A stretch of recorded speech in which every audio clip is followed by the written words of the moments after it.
ద్వితీయోపదేశకాండం 17:2-4 వరకు చూస్తే, నేనే దేవుడిని, నేను తప్ప ఏ దేవుడు లేడు, నన్ను మాత్రమే పూజించాలి అని చెప్పాడు. పూజించని వాళ్ళను చంపాలి అని చెప్పాడు. కాబట్టి ఈ దేవుడికి మదం ఎక్కువ అని మాట్లాడే మదం ఎక్కినోడు చాలా మంది ఉన్నారు ఈరోజు. వీళ్ళ మదం ఎలా దించాలి అంటే దేవుడి వాక్యం చదివితే సరిపోతుంది. ఒకసారి చూడండి, ఇశ్రాయేలీయులతో ప్రత్యేకమైన నిబంధన చేశాడు ప్రభు.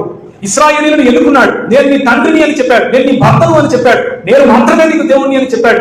నీ ద్వారా ప్రపంచం మొత్తానికి నేను ఏం చేస్తాను, రక్షణ కార్యాన్ని తీసుకొస్తాను అని చెప్పాడు.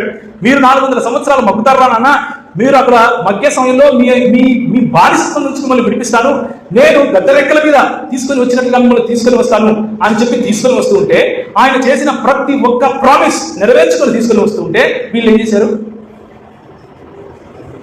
తిరుగుబాటు చేశారు. ఐగుప్తు దేశం నుంచి బయటకు వచ్చినటువంటి ఇశ్రాయేలీయులు ఒక రాజ్యముగా మారారు. ఆ రాజ్యము కొన్ని లక్షల మంది ఒక చోట కలిసి తిరిగి వెళ్తూ ఉంటే దాన్ని రాజ్యము అని పిలుస్తారు. ఆ రాజ్యానికి ఒక కాన్స్టిట్యూషన్, ఒక రాజ్యాంగం ఇచ్చాడు. ఏ రాజ్యాంగం ఇచ్చాడు అంటే, ఈ కట్టడలను మీరు అనుసరించండి అన్న రాజ్యాంగం ఇచ్చాడు. ఆ రాజ్యాంగం మీరిన వారికి శిక్షను కూడా విధించాడు. ఈరోజు భారతదేశంలో నేను వెళ్ళి ఎవరైనా హత్య చేశాను అనుకోండి, రాజ్యాంగం ప్రకారం నాకేం జరగాలి, శిక్ష పడాలి. అలా శిక్ష విధిస్తే నాకు మదం ఎక్కిందని అర్థమా? మన దేశ రాజ్యాంగానికి మదం ఎక్కిందని అర్థమా? మన దేశంలో ప్రేమ లేదు అని అర్థమా?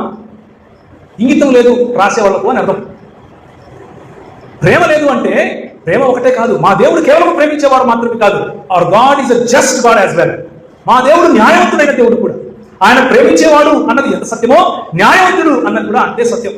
ఆ రోజు విగ్రహారాధన ఎందుకు చేయొద్దు అని చెప్పాడు అంటే, వీరు వెళ్ళేటటువంటి కనాను ప్రదేశంలో చేసే విగ్రహారాధన ఎలాంటిది అంటే, చివరికి తమ సొంత పిల్లలను తీసుకుని వెళ్ళి బలిస్తున్నారు.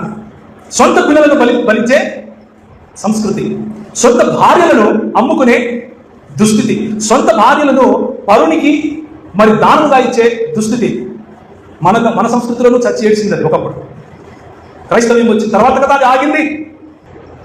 అలాంటి దుస్థితిలోకి నువ్వు వెళతావు. ఒక్కసారి ఒక చిన్న కాంప్రమైజ్ చేసావనుకో, ఒక్క విగ్రహానికి నువ్వు మొక్కడం మొదలు పెడితే ఆ విగ్రహం వెనక ఉన్నటువంటి ఆ శక్తి, ఆ విగ్రహం వెనక ఉన్నటువంటి దైవ వ్యతిరేకమైనటువంటి ఆలోచనలు నిన్ను కమ్ముకుంటాయి. ఒకటి తర్వాత ఒకటి. చిన్నది యంత్రమే కదా, ఏద్దాంలే, చిన్న యోగానే కదా, చేసేద్దాంలే అని అనుకునే వాళ్ళ చెప్తాను ఈ మాట.